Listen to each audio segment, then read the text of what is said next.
You are walking through the streets of Tokyo in late August 1945. The air is thick with the smell of ash. Not fresh smoke anymore, but the stale, bitter reminder of fires that had devoured entire neighborhoods only months before. Around you, buildings lean like broken teeth. Concrete frames blackened. Wood reduced to charcoal. The war has ended. Japan has surrendered. Yet nothing around you feels like peace. Everywhere you look, there are people wandering with faces hollowed by hunger. Mothers clutch children who seem far too light for their age. The elderly sit by the roadside, eyes empty, staring not at anything in particular, but at the memory of what used to be. You hear whispers in the alleys, rumors passed from one mouth to another that the Americans are coming. They were once painted as monsters, as devils with horns who would pillage, burn, and take everything sacred. For years, posters and radio broadcasts had warned that surrender meant dishonor, and occupation meant destruction. But then, you hear the sound of engines. Not the whine of bombers this time. Not the thunder of explosions. It is the low growl of jeeps rolling through the rubble-strewn streets. Dust kicks up behind them. Men in unfamiliar uniforms sit inside, broad-shouldered, helmeted. At their clothes, a faded olive green. Their boots crunch against the stones as they dismount. The children near you freeze, clutching the hems of their mothers' kimonos. Some begin to cry. Others stare with wide eyes, trembling but unable to look away. You expect shouting. You expect orders barked in a foreign tongue. Perhaps even the cruelty that propaganda had promised. Instead, one of the soldiers crouches down. His hand dips into a pocket, and out comes something small and shiny, wrapped in silver foil. He holds it out not like a weapon, but like an offering. A little girl, no more than 6, clutches her cracked wooden doll tighter. Her mother pulls her back at first, whispering warnings. Yet hunger is stronger than fear. The child steps forward, takes the object, and peels back the paper. The smell is intoxicating sweet, rich, utterly unfamiliar. She takes a bite, and her eyes widen. It is chocolate. For the first time in years, perhaps in her entire life, she tastes something that is not bitter, not stale, not stretched thin by rationing. Something that feels like luxury, like joy condensed into a square of sweetness. She smiles. It is a fragile smile, but in that moment, it breaks through the shadows of the ruined city like a shaft of sunlight. Whispers spread quickly. The enemy feeds children. The words ripple through the neighborhood, across the ruined blocks, into the hearts of parents who had spent nights dreading what would happen when Americans came. They had braced for violence, for humiliation, for the end of their world. But instead, the enemy had given candy. The soldiers begin to hand out more. Gum, tinned meat, crackers, powdered milk in little envelopes. Children, who had learned to hide from the sky for fear of bombs, now chase after jeeps with outstretched hands. They hold treasures no Japanese shop had stocked for years. Mothers bow hesitantly, torn between gratitude and shame. Fathers avert their eyes, unable to reconcile defeat with relief. And yet, the transformation begins here, not in conference rooms where generals sign documents, not in speeches delivered by statesmen, but on the broken streets where conquerors and conquered meet eye to eye. Think about what this moment means. Only days earlier, these same uniforms symbolized terror. The same boots had marched across islands soaked with blood. The same nation had unleashed destruction never before seen in history. But here, now, in the ruins of Tokyo, compassion is being offered in the simplest, most human form: food. This is not generosity born out of plenty alone. It is also strategy. American commanders know that starvation could unravel everything they hope to build. A starving population can riot, resist, cling to old hatreds. But a fed population might listen, might trust, might rebuild. Food, therefore, becomes more than calories. It becomes the first bridge toward peace. Still, to the civilians in front of you, the nuance of politics and policy means little. What matters is that for the first time in weeks, their children have something to chew on other than weeds or dried scraps. What matters is that stomachs ache a little less tonight. And what matters most is that the image of the enemy begins to crack. The demons of propaganda are replaced by men who smile awkwardly, who ruffle children's hair, who kneel down rather than tower above. Imagine yourself as a child in that crowd. You do not know the words these strangers speak, but you understand the taste melting on your tongue.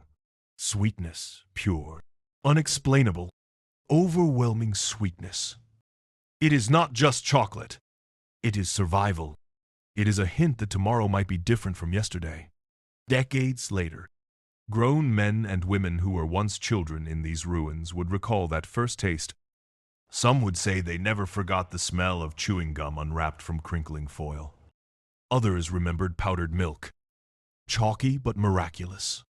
And many would confess that, in that moment, the hatred taught to them slipped away, replaced by curiosity, even trust.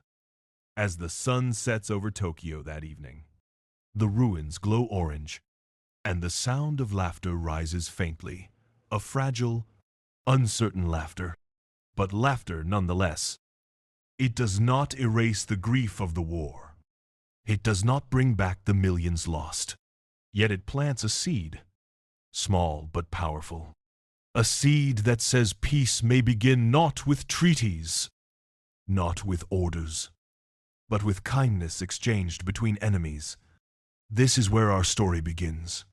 In the ashes of defeat, in the hands of children clutching candy, and in the paradox that sometimes, even in the aftermath of the most brutal conflict, sweetness can be stronger than bitterness.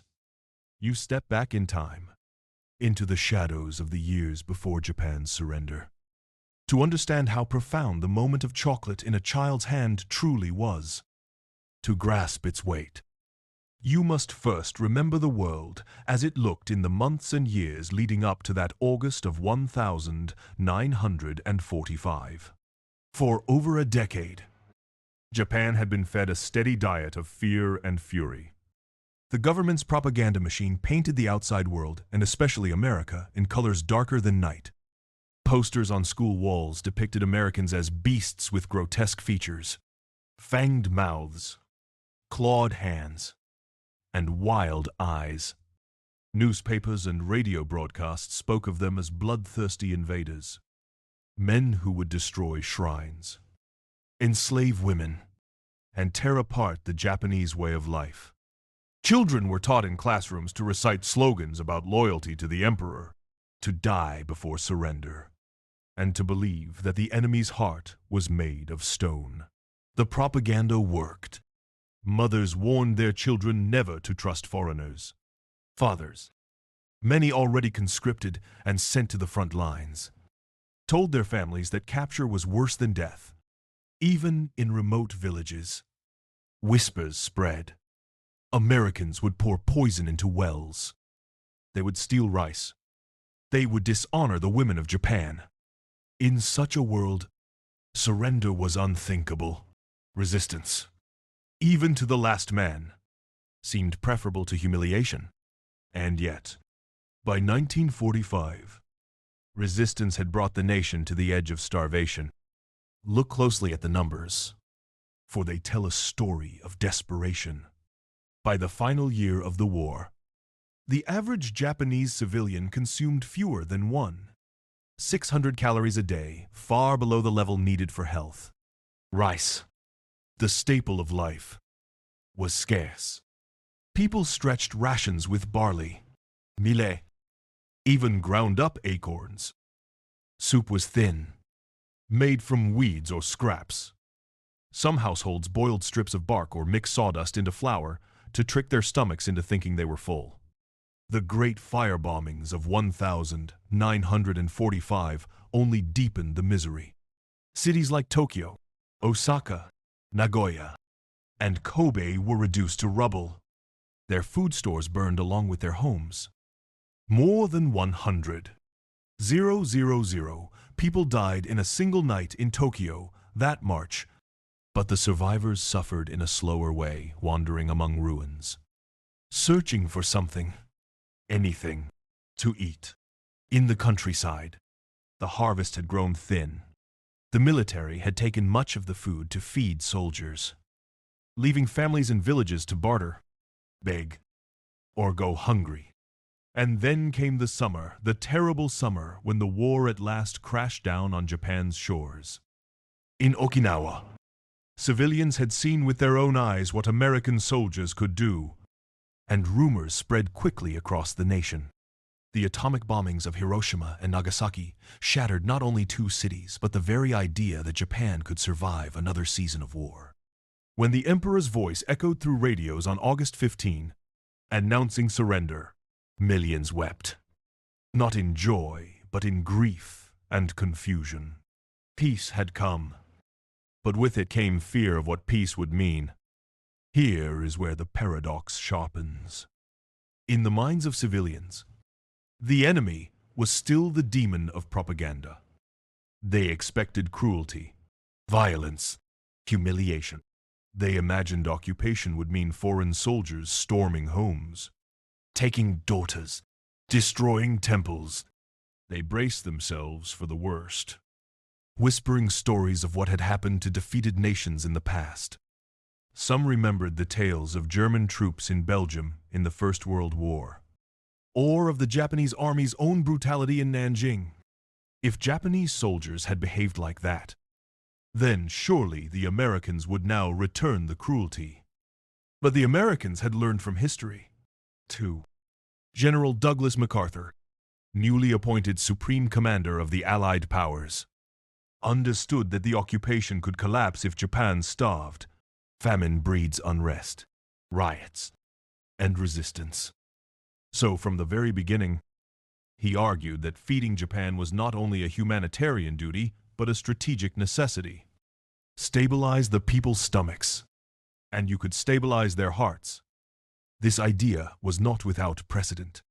In Europe, after Germany's surrender earlier that year, the Allies had already begun massive food relief efforts. The Marshall Plan had not yet been written, but the philosophy was clear. Food would be the first building block of peace.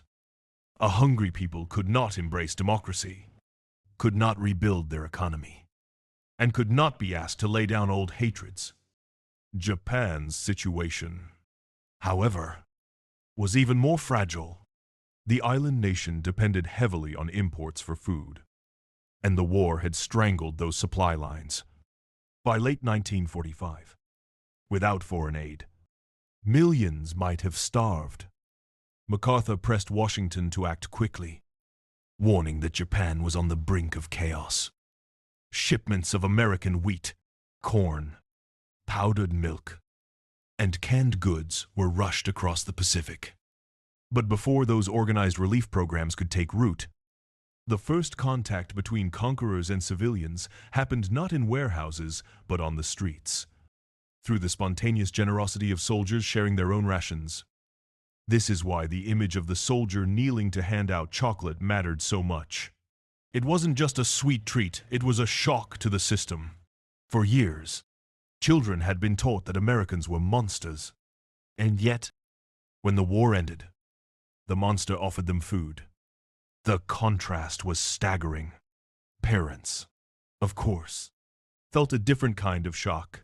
Pride had long been bound to the idea of self-reliance, to the samurai spirit, to endurance even through hunger.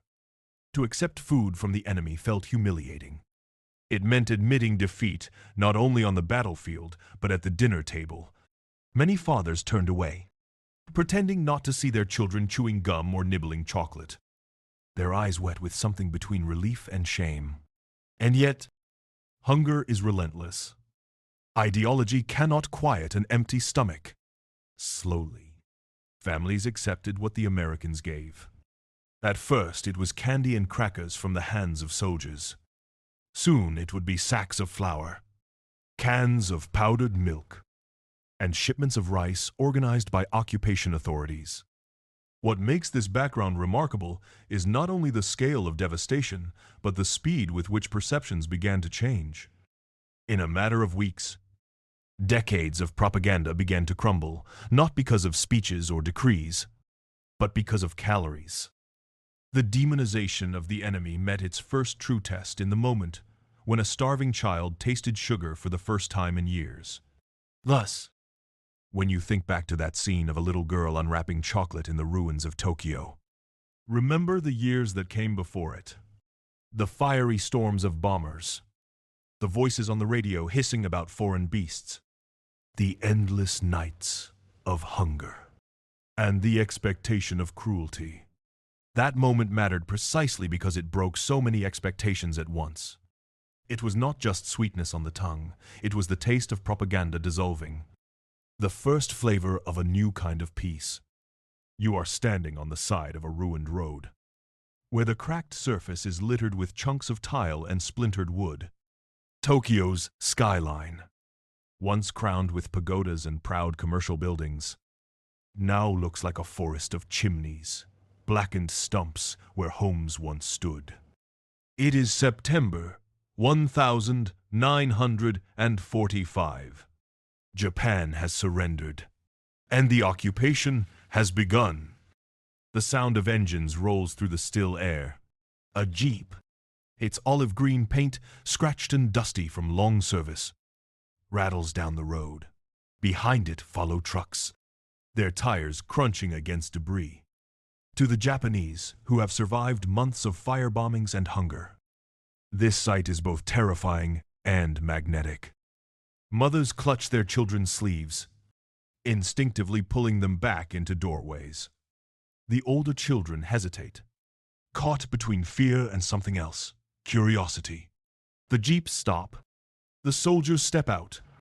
Their boots hit the ground with heavy thuds, and their shadows stretch across the broken stones. The men are young, some not older than 20. Their helmets glint faintly in the sunlight, and their belts carry canteens and gear unfamiliar to civilian eyes. To the people watching from the ruins, every detail is strange. The height of these men, their broad shoulders, even the way they laugh with one another, it all feels foreign, almost unreal. And yet, what happens next is not scripted, not ordered. I'm not part of any plan. One of the soldiers notices a cluster of children peering from behind a crumbling wall. Their faces are gaunt, their cheeks hollow. Their clothes hang loose on thin frames. The soldier crouches down, meeting their eyes at level. He digs into his pocket, and out comes a small rectangle wrapped in shiny foil. He holds it out with a simple gesture, a universal sign of offering. At first, no one moves. The children glance back at their mothers, who shake their heads. For years, they had been told, Americans will kill you. They will trick you. Do not take what they give. But the child's eyes, too young to hold suspicion as tightly as her elders, stay fixed on the silver wrapper. Hunger gnaws louder than fear. Slowly,